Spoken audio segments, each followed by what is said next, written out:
Chapter का नाम है अति सुधो स्नेह का मार्ग। क्या हुआ? अति सुधो स्नेह का मार्ग, चैप्टर 3 है। ठीक है, इसके लेखक कौन है हुआ? धनानंद। कौन हुआ? धनानंद। कौन हुआ? धनानंद। क्वेश्चन पूछेगा हुआ कि धनानंद के या अति सुधो स्नेह के मार्ग के लेखक धनानंद का जन्म कब हुआ? 1600। और धनानंद भी कहीं बोलता है, कभी धनानंद भी बोलता है। ठीक है, चलो हुआ। मृत्यु कब था? 1739 में। कब था? 1739 में। क्वेश्चन पूछेगा कि जन्म कब हुआ, तो अब मरे कब? तो 1739। कहा मरे तब हुआ? मथुरा में। कंस मार दिया होगा, कंस मार दिया होगा। यही कहता है। धनानंद तत्कालीन मुगल बादशाह मोहम्मद शाह रंगीले के यहाँ मीर मुंशी का काम करते थे। तो क्वेश्चन पूछेगा कि धनानंद किस मुगल बादशाह के यहाँ मीर मुंशी का काम करते थे? मोहम्मद शाह रंगीला। मोहम्मद शाह रंगीला। इसको रंगीला बादशाह इसलिए कहते थे हुआ कि नाच गाना बहुत ज्यादा विश्वास रखता, बहुत अच्छा लगता था इसको। तो नाचेगा, नाच देखेगा। ये अच्छे गायक और श्रेष्ठ कवि भी थे। कहा जाता है कि ये सुजान नामक नर्तकी से काफी प्रेम करते थे। उसी दरबार में जो नर्तकी नाचने के लिए, जो डांसर, नर्तकी मतलब डांसर, जो डांसर नाचने के लिए आती थी बउआ, उसका नाम था सुजान। क्या नाम था? सुजान। तो सुजान से नाचते नाचते देखा होगा तो इसको प्रेम हो गया। ठीक है, काफी प्रेम करता था, लगता है कि एक तरफा होगा, है ना। तो क्वेश्चन पूछेगा कि बताइए कि धनानंद किस नर्तकी से प्यार करते थे या प्रेम करते थे? सुजान से। किसे हुआ? सुजान से। विराग होने पर, विराग मतलब अलगाव, अरे गधा, ब्रेक उसको बोलता है, ब्रेकअप। चलो, विराग होने पर वृंदावन चले गए तथा वैष्णव संप्रदाय में दीक्षित होकर काव्य रचना करने लगे, है ना। अरे गधा, जब आदमी का मोह भंग होगा ना तो संत बनेगा। तुलसीदास पत्नी से मोह भंग हुआ, संत बन गए। कालिदास पत्नी से मोह भंग हुआ, संत बन गए। महाराज भरतरी पत्नी से, महारानी पिंगला से मोह भंग हुआ, संत बन गए। मैक्सिमम जो तुम संत देखोगे बउआ, वो कहीं ना कहीं पत्नी के मोह भंग के कारण ही बनता है। ठीक है बउआ, चलिए। 1739 ईस्वी में नादिर शाह ने जब दिल्ली पर आक्रमण किया, तो क्वेश्चन क्या पूछेगा कि नादिर शाह ने दिल्ली पर कब आक्रमण किया? कब हुआ? है ना। तो 1739 में जब नादिर शाह ने दिल्ली पर आक्रमण किया, तब उसके सिपाहियों ने मथुरा एवं वृंदावन पर धावा बोल दिया। क्योंकि अगर देखोगे बउआ तो मुगल काल में जो मथुरा था और जो वृंदावन, मथुरा बेसिकली अगर कहें, मथुरा और आगरा, दिल्ली, मथुरा, आगरा, ये तीन जो शहर था वो पैरेलल देखोगे तो दिल्ली के तरह राजधानी के रूप में काम करता था। कभी कुछ ऐसे भी मुगल बादशाह हुए, शासक हुए जो अपने राजधानी को दिल्ली से मथुरा भी लाए थे, कुछ ऐसे हुए जो आगरा भी लाए थे। ठीक है, तो इस तरीके से तीनों पैरेलल बहुत बड़ा शहर माना जाता था उस टाइम में। तो जब दिल्ली पर नादिर शाह का जब सैनिक हमला किया तो पास में ही मथुरा और आगरा भी पड़ता था, तो वहां भी आक्रमण किया। ठीक है, धनानंद को बादशाह का मीर मुंशी समझकर उन्हें सैनिकों ने मार डाला। तो क्वेश्चन पूछेगा कि धनानंद को किसके सैनिकों ने मार डाला? नादिर शाह के सैनिक ने। किसने? नादिर शाह के सैनिक में। पहले काम क्या करते थे मीर मुंशी का? किसके यहाँ? मीर मुंशी का काम करते थे। किसके यहाँ?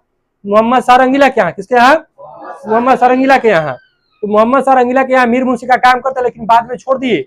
और उसके पास जो इन्फॉर्मेशन था वो पहले का था, जब वो काम करते थे तभी का, कि उसके यहाँ एक व्यक्ति है धनानंद नाम का, जो क्या करता है, उसके यहाँ मीर मुंशी का काम करता है। तो पता चला कि अभी धनानंद कहाँ है? वृंदावन में है। तो उसको भी मार दिया, ये समझ करके कि अभी भी ये इसके यहाँ मीर मुंशी का काम कर रहा है बउआ। तो क्वेश्चन पूछेगा कि धनानंद को किसने मारा? तो नादिर शाह के सैनिकों ने। किसने हुआ? नादिर शाह के सैनिकों ने। धनानंद को किसने मारा? तो नादिर शाह के सैनिकों ने। कब हुआ? तो 1739 में। इसीलिए मृत्यु ही बताते ना कि कब मृत्यु होता है, 1739 में। तो 1739 में नादिर शाह दिल्ली पर आक्रमण करता है और दिल्ली को लूटता है। इस क्रम में उसको पता चलता है कि इसका जो मीर मुंशी है धनानंद, वो मथुरा में है, तो अपनी सेना भिजवा करके वहां भी उसको मरवा देता है, जबकि उस टाइम में उसका मीर मुंशी का काम नहीं कर रहे थे। ठीक है बउआ। इनकी रचनाएं की बात करें तो रचना हुआ सुजान सागर। सुजान सागर मतलब सुजान से प्रेम करते तो सुजान सागर। ठीक है, विरह लीला, रसकेली वल्ली। धनानंद को प्रेम का पीर भी कहा जाता हुआ। क्या बोलते हैं इसको? प्रेम का पीर, है ना हुआ। क्या बोलते? इसमें लिखा है, नहीं लिखा हुआ है।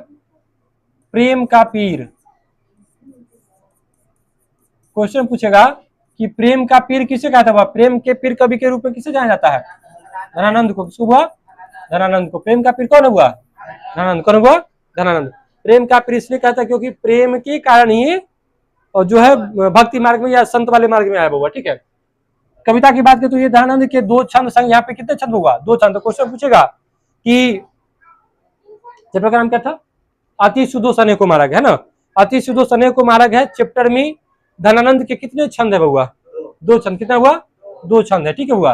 पहला छंद क्या है? अति सुधो सने को मार्ग है। ठीक है। अति सुधो सने का मार्ग है, जहां नेको सन्याप बाक नहीं, तहा साचे चले ताजी, आप नपो झुके कपटी जे निशाक नहीं। कवि धनानंद कहते हैं कि प्रेम का मार्ग अति सीधा और सुगम होता है। तो क्वेश्चन पूछेगा कि धनानंद के अनुसार कौन सा मार्ग एकदम सीधा और सरल है? प्रेम का मार्ग। कौन सा हुआ? प्रेम का मार्ग। ठीक है। जिसमें थोड़ा भी टेढ़ापन या धूर्तता नहीं होती है, उस पथ पर वही व्यक्ति चल सकता है जिसका हृदय निर्मल है। तो क्वेश्चन पूछेगा कि प्रेम के पथ पर या प्रेम के मार्ग पर कौन चल सकता है?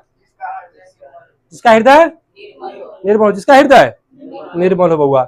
मतलब प्रेम का जो रास्ता है वो एकदम सरल और सामान्य है, लेकिन चलेगा इस पर वही जिसका हृदय निर्मल है। जिसके हृदय में छल है बउआ इस रास्ता पर नहीं चल पाएगा। ठीक है। धनानंद प्यारे सुजान सुनो, यहाँ एक तय दूसरो आंक नहीं, तुम कौन धो पार्टी पढ़े हो, कहो मन लेहू पै देहू छटाक नहीं। मतलब कहता कि बहुत कुछ देंगे, कहो मन लेहू मतलब मन भर ले लो। एक मन मतलब मन का मतलब एक मन कितना केजी होता है? 40 केजी। तो मन भर देने की बात करता है, लेकिन छटाक वो कनमा जो होता था पहले नापने का इकाई, कनमा छटाक, तो ये मापने की इकाई को दिखा रहा है। कवि धनानंद कहते हैं कि हे सज्जन लोगों सुनो, सगुण और निर्गुण से कोई तुलना नहीं है। मतलब सगुण और निर्गुण से कोई मतलब नहीं है। तुमने तो ऐसा पाठ पढ़ा है कि मन भर लेते हो किंतु छटाक भर नहीं देते हो। मतलब जब लेने की बारी आती है तो मन मतलब 40 किलो मतलब बहुत सारा, और जब देने की बारी तो छटाक मतलब थोड़ा सा भी नहीं देते हो। ठीक है। अतः कभी कहना है कि गोपियां कृष्ण प्रेम में मस्त होने के कारण उद्धव की बातों पर ध्यान नहीं देती, बल्कि प्रेम की विशेषता पर प्रकाश डालती हुई कहती है कि भक्ति का मार्ग सुगम होता है, ज्ञान का मार्ग कठिन होता है। इस संदर्भ में अगर देखोगे बउआ, ठीक है, तो उद्धव जी कौन है?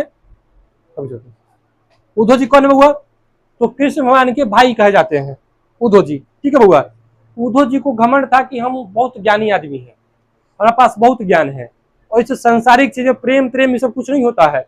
जबकि अगर गोपियों की बात करोगे तो वो कृष्ण से जो है बहुत ज्यादा प्रेम करती थी गोपियां। तो जब वो मथुरा को वृंदावन को जब छोड़ के आ रहे थे तो गोपियां सब रोने लगी थी।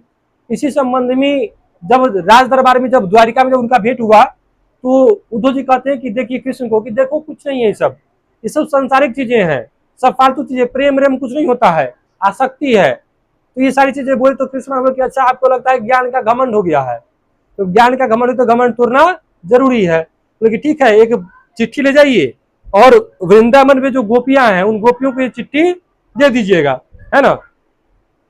तो वहां जाते हैं, वहां जाकर के बोला कि गोपी को बोलते कि गोपी को आप समझा दीजिएगा भैया, गोपी को समझा दीजिए कि सब फालतू चीज है, सब प्रेम प्रेम कुछ होता नहीं है ना, अपना जीवन जियो, फालतू चीज में नहीं पड़ना है ना। लेकिन वहां जाने के बाद जब उद्धव जी वहां पहुंचते हैं, पहुंच करके जब ये बातें गोपियों को बताते हैं और वो पाती पढ़कर बताते हैं, है ना, तो पाती पढ़ने के बाद बताने के बाद वो समझाते हैं कि देखो ये सब फालतू चीजें हैं, कृष्ण किसी का नहीं है, वो ईश्वर है, वो सबके लिए धरती पर जन्म लिया है, इसलिए इस चक्कर में मत पड़ो, है ना। कृष्ण से प्रेम करने का मतलब अपने जीवन को बर्बाद करना है, ठीक है, तुम अपना जीवन जियो। लेकिन गोपियां नहीं मानती है और गोपियां उनको समझाने लगती है कि तुम का जानो कि प्रेम क्या होता है ना। तो उनको बताने तो बोल कि ठीक है, तुम्हारे जो ज्ञान है, ज्ञान का जो आपको अहंकार हो गया है, इस ज्ञान से कहीं बड़ा प्रेम है।